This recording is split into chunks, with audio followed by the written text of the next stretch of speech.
1984 by George Orwell. Part 1, Chapter 7.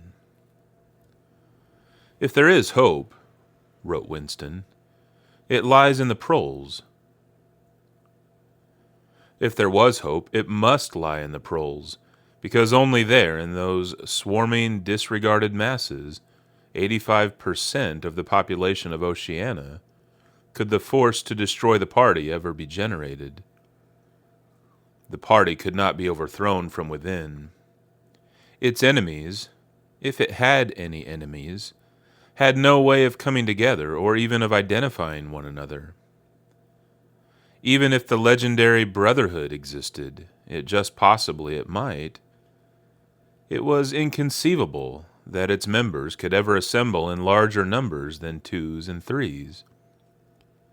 Rebellion meant a look in the eyes, an inflection of the voice, at the most, an occasional whispered word. But the Proles, if only they could somehow become conscious of their own strength, would have no need to conspire. They needed only to rise up and shake themselves like a horse shaking off flies. If they chose, they could blow the party to pieces tomorrow morning. Surely, sooner or later, it must occur to them to do it. And yet, he remembered how once he had been walking down a crowded street when a tremendous shout of hundreds of voices, women's voices, had burst from a side street a little way ahead. It was a great formidable cry of anger and despair, a deep, loud, "Oh! Oh!" that went humming on like the reverberation of a bell. His heart had leapt. It started, he had thought, a riot. The Proles are breaking loose at last. When he had reached the spot, it was to see a mob of 200 or 300 women crowding round the stalls of a street market, with faces as tragic as though they had been the doomed passengers on a sinking ship. But at this moment, the general despair broke down into a multitude of individual quarrels. It appeared that one of the stalls had been selling tin saucepans. They were wretched, flimsy things, but cooking pots of any kind were always difficult to get. Now the supply had unexpectedly given out. The successful women, bumped and jostled by the rest, were trying to make off with their saucepans while dozens of others clamored round the stall, accusing the stall-keeper of favoritism and of having more saucepans somewhere in reserve. There was a fresh outburst of yells. 2 bloated women, one of them with her hair coming down, had got hold of the same saucepan and were trying to tear it out of one another's hands. For a moment they were both tugging, and then the handle came off. Winston watched them disgustedly. And yet, just for a moment, what almost frightening power had sounded in that cry from only a few hundred throats. Why was it that they could never shout like that about anything that mattered? He wrote, "Until they become conscious, they will never rebel, and until after they have rebelled, they cannot become conscious." That, he reflected, might almost have been a transcription from one of the party textbooks. The party claimed, of course, to have liberated the Proles from bondage. Before the revolution, they had been hideously oppressed by the capitalists. They had been starved and flogged. Women had been forced to work in the coal mines. Women still did work in the coal mines, as a matter of fact.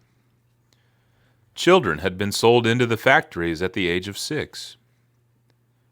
But simultaneously, true to the principles of doublethink, the party taught that the Proles were natural inferiors who must be kept in subjection, like animals, by the application of a few simple rules. In reality, very little was known about the Proles. It was not necessary to know much. So long as they continued to work and breed, Their other activities were without importance. Left to themselves, like cattle turned loose upon the plains of Argentina, they had reverted to a style of life that appeared to be natural to them, a sort of ancestral pattern.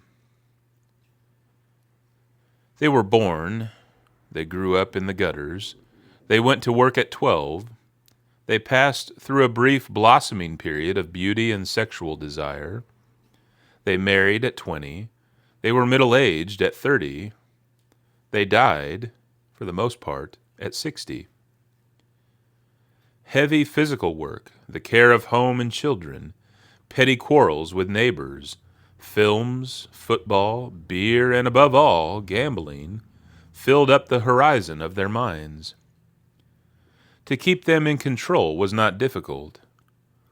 A few agents of the thought police moved always among them, spreading false rumors and marking down and eliminating the few individuals who were judged capable of becoming dangerous. But no attempt was made to indoctrinate them with the ideology of the party. It was not desirable that the Proles should have strong political feelings. All that was required of them was a primitive patriotism which could be appealed to whenever it was necessary to make them accept longer working hours or shorter rations.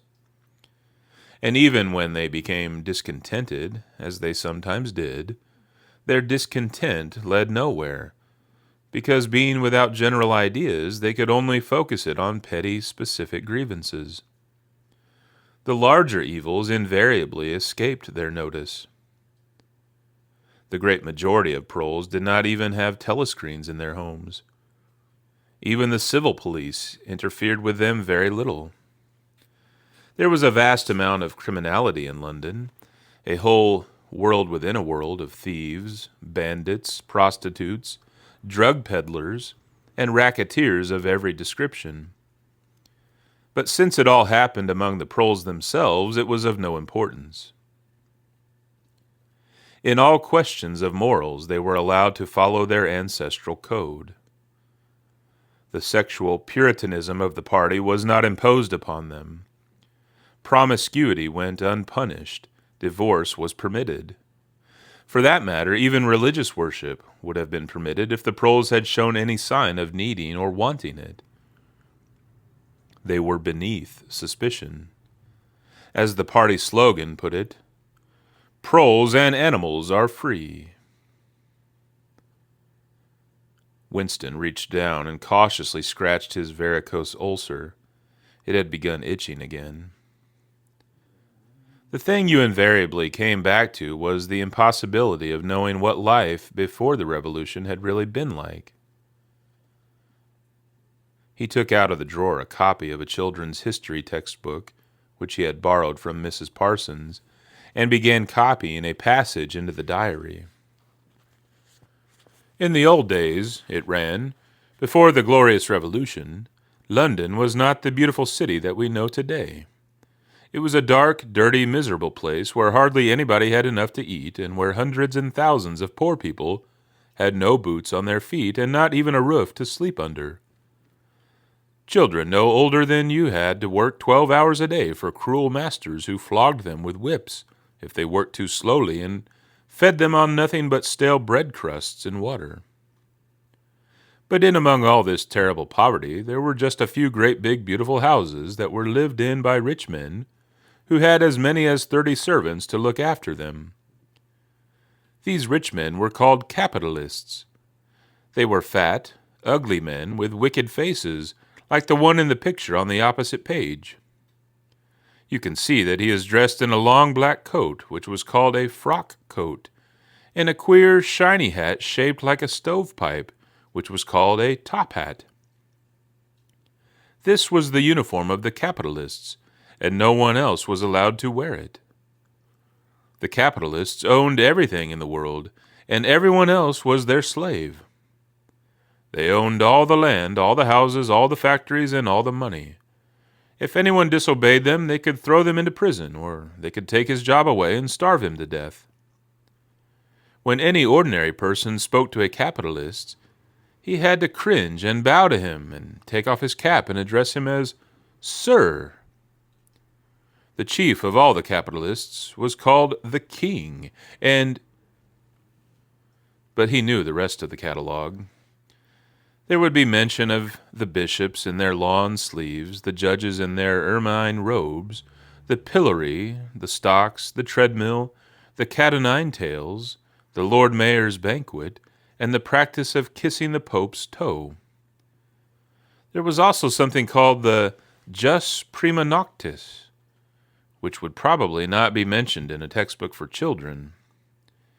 It was the law by which every capitalist had the right to sleep with any woman working in one of his factories. How could you tell how much of it was lies? It might be true that the average human being was better off now than he had been before the Revolution. The only evidence to the contrary was the mute protest in your own bones, the instinctive feeling that the conditions you lived in were intolerable and that at some other time they must have been different. It struck him that the truly characteristic thing about modern life was not its cruelty and insecurity, but simply its bareness, its dinginess, its listlessness. Life, if you looked about you, bore no resemblance not only to the lies that streamed out of the telescreens, but even to the ideals that the party was trying to achieve. Great areas of it, even for a party member, were neutral and non-political, a matter of slogging through dreary jobs, fighting for a place on the tube, darning a worn-out sock, caging a saccharine tablet, saving a cigarette end. The ideal set up by the party was something huge, terrible and glittering, a world of steel and concrete, of monstrous machines and terrifying weapons, a nation of warriors and fanatics marching forward in perfect unity, all thinking the same thoughts and shouting the same slogans, perpetually working, fighting, triumphing, persecuting. 300 million people, all with the same face.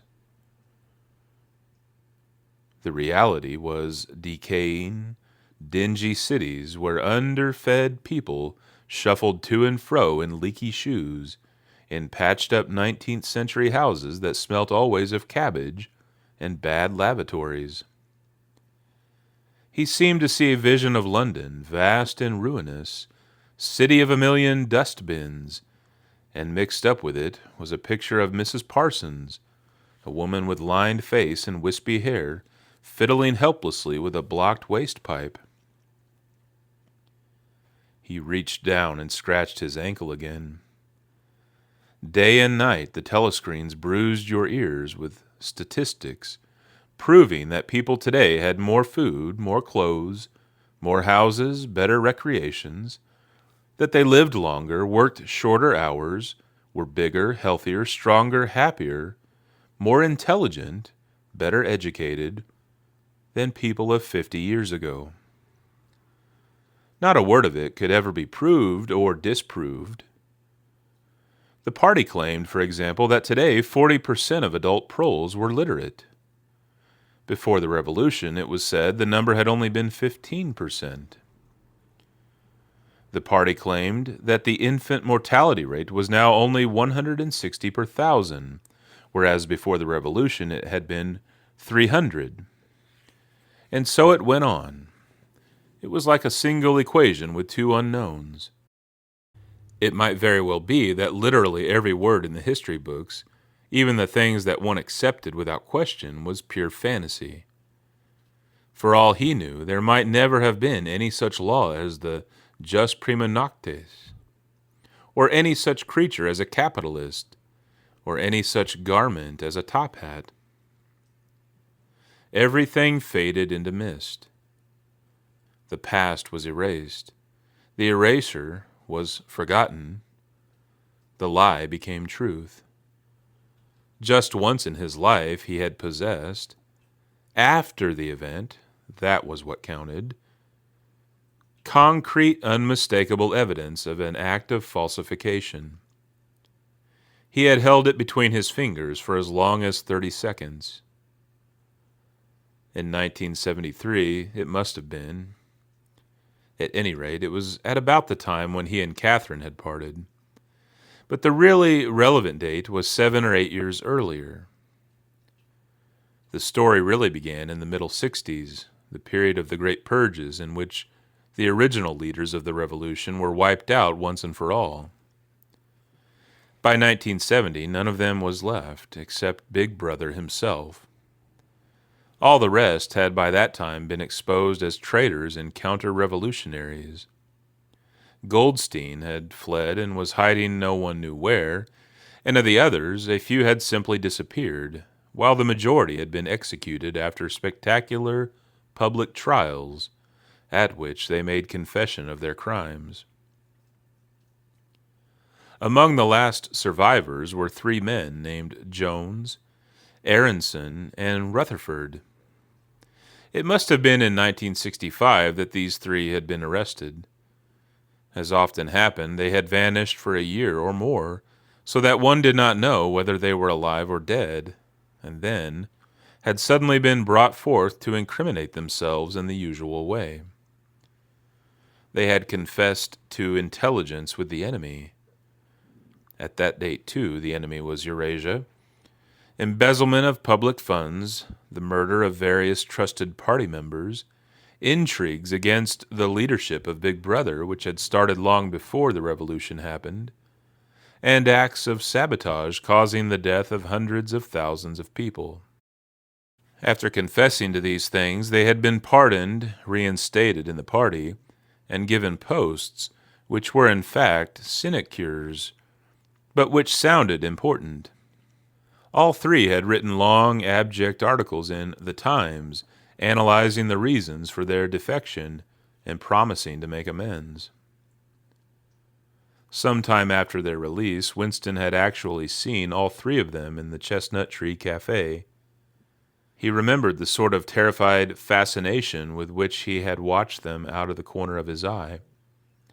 They were men far older than himself, relics of the ancient world, almost the last great figures left over from the heroic days of the party.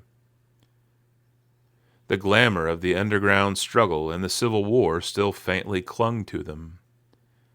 He had the feeling, though already at that time facts and dates were growing blurry, that he had known their names years earlier than he had known that of Big Brother. But also they were outlaws, enemies, untouchables, doomed with absolute certainty to extinction within a year or 2. No one who had once fallen into the hands of the thought police ever escaped in the end. They were corpses waiting to be sent back to the grave. There was no one at any of the tables nearest to them. It was not wise even to be seen in the neighborhood of such people. They were sitting in silence before glasses of the gin flavored with cloves, which was the speciality of the café. Of the 3, it was Rutherford whose appearance had most impressed Winston. Rutherford had once been a famous caricaturist, whose brutal cartoons had helped to inflame popular opinion before and during the Revolution. Even now, at long intervals, his cartoons were appearing in the Times. They were simply an imitation of his earlier manner, and curiously lifeless and unconvincing. Always they were a rehashing of the ancient themes: slum tenements, starving children, street battles, capitalists in top hats. Even on the barricades, the capitalists still seemed to cling to their top hats, an endless, hopeless effort to get back into the past. He was a monstrous man, with a mane of greasy gray hair, his face pouched and seamed with thick negroid lips. At one time he must have been immensely strong. Now his great body was sagging, sloping, bulging, falling away in every direction. He seemed to be breaking up before one's eyes, like a mountain crumbling. It was the lonely hour of 15. Winston could not now remember how he had come to be in the cafe at such a time. The place was almost empty. A tinny music was trickling from the telescreens. The three men sat in their corner almost motionless, never speaking. Uncommanded, the waiter brought fresh glasses of gin. There was a chessboard on the table beside them, with the pieces set out, but no game started. And then, for perhaps half a minute in all, something happened to the telescreens. The tune that they were playing changed, and the tone of the music changed too. There came into it, but it was something hard to describe. It was a peculiar, cracked, braying, jeering note. In his mind, Winston called it a yellow note. And then a voice from the telescreen was singing, "Under the spreading chestnut tree, I sold you and you sold me. There lie they and here lie we, under the spreading chestnut tree." The three men never stirred, but when Winston glanced again at Rutherford's ruinous face, he saw that his eyes were full of tears. And for the first time he noticed, with a kind of inward shudder, and yet not knowing at what he shuddered, that both Aaronson and Rutherford had broken noses. A little later all three were rearrested. It appeared that they had engaged in fresh conspiracies from the very moment of their release. At their second trial they confessed to all their old crimes over again, with a whole string of new ones. They were executed, and their fate was recorded in the party histories, a warning to posterity. About 5 years after this, in 1973, Winston was unrolling a wad of documents which had just flopped out of the pneumatic tube onto his desk, when he came on a fragment of paper which had evidently been slipped in among the others and then forgotten. The instant he had flattened it out, he saw its significance. It was a half-page torn out of the Times of about 10 years earlier. The top half of the page, so that it included the date, and it contained a photograph of the delegates at some party function in New York, prominent in the middle of the group were Jones, Aaronson, and Rutherford. There was no mistaking them.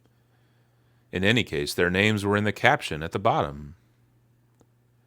The point was that at both trials all three men had confessed that on that date they had been on Eurasian soil. They had flown from a secret airfield in Canada to a rendezvous somewhere in Siberia, and had conferred with members of the Eurasian General Staff, to whom they had betrayed important military secrets. The date had stuck in Winston's memory because it chanced to be Midsummer Day.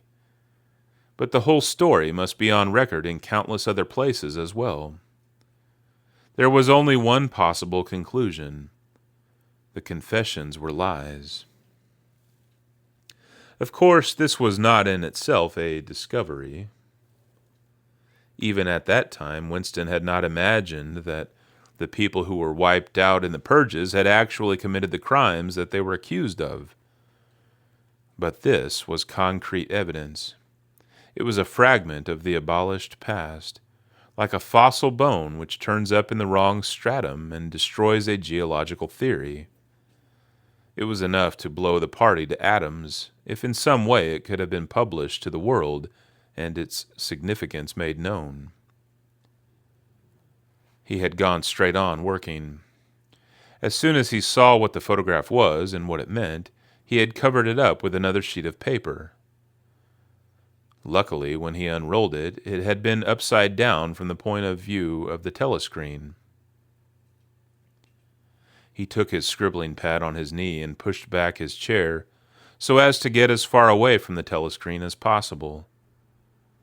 To keep your face expressionless was not difficult, and even your breathing could be controlled with an effort. But you could not control the beating of your heart, and the telescreen was quite delicate enough to pick it up. He let what he judged to be 10 minutes go by, tormented all the while by the fear that some accident, a sudden draught blowing across his desk, for instance, would betray him. Then, without uncovering it again, he dropped the photograph into the memory hole, along with some other waste papers. Within another minute, perhaps, it would have crumbled into ashes. That was 10, 11 years ago. Today, probably, he would have kept that photograph. It was curious that the fact of having held it in his fingers seemed to him to make a difference even now, when the photograph itself, as well as the event it recorded, was only memory. Was the party's hold upon the past less strong, he wondered, because a piece of evidence which existed no longer had once existed? But today, supposing that it could be somehow resurrected from its ashes, the photograph might not even be evidence. Already, at the time when he made his discovery, Oceania was no longer at war with Eurasia, and it must have been to the agents of East Asia that the 3 dead men had betrayed their country. Since then, there had been other changes, 2, 3, he could not remember how many. Very likely the confessions had been rewritten and rewritten until the original facts and dates no longer had the smallest significance. The past not only changed, but changed continuously. What most afflicted him with the sense of nightmare was that he had never clearly understood why the huge imposture was undertaken. The immediate advantages of falsifying the past were obvious, but the ultimate motive was mysterious. He took up his pen again and wrote, "I understand how. I do not understand why." He wondered, as he had many times wondered before, whether he himself was a lunatic. Perhaps a lunatic was simply a minority of one. At one time it had been a sign of madness to believe that the earth goes round the sun. Today, to believe that the past is unalterable. He might be alone in holding that belief, and if alone, then a lunatic. But the thought of being a lunatic did not greatly trouble him. The horror was that he might also be wrong. He picked up the children's history book and looked at the portrait of Big Brother which formed its frontispiece. The hypnotic eyes gazed into his own. It was as though some huge force were pressing down upon you, something that penetrated inside your skull, battering against your brain, frightening you out of your beliefs, persuading you almost to deny the evidence of your senses. In the end, the party would announce that 2 and 2 made 5, and you would have to believe it. It was inevitable that they should make that claim sooner or later. The logic of their position demanded it. Not merely the validity of experience, but the very existence of external reality was tacitly denied by their philosophy. The heresy of heresies was common sense. And what was terrifying was not that they would kill you for thinking otherwise, but that they might be right. For, after all, how do we know that 2 and 2 make 4, or that the force of gravity works, or that the past is unchangeable? If both the past and the external world exist only in the mind, and if the mind itself is controllable, what then? But no! His courage seemed suddenly to stiffen of its own accord. The face of O'Brien, not called up by any obvious association, had floated into his mind. He knew, with more certainty than before, that O'Brien was on his side. He was writing the diary for O'Brien. To O'Brien. It was like an interminable letter which no one would ever read, but which was addressed to a particular person and took its color from that fact. The party told you to reject the evidence of your eyes and ears. It was their final, most essential command. His heart sank as he thought of the enormous power arrayed against him, the ease with which any party intellectual would overthrow him in debate, the subtle arguments which he would not be able to understand, much less answer. And yet he was in the right. They were wrong, and he was right. The obvious, the silly, and the true had got to be defended. Truisms are true. Hold on to that. The solid world exists. Its laws do not change. Stones are hard. Water is wet. Objects unsupported fall towards the earth's center. With the feeling that he was speaking to O'Brien, and also that he was setting forth an important axiom, he wrote, "Freedom is the freedom to say that 2 + 2 make 4. If that is granted, all else follows."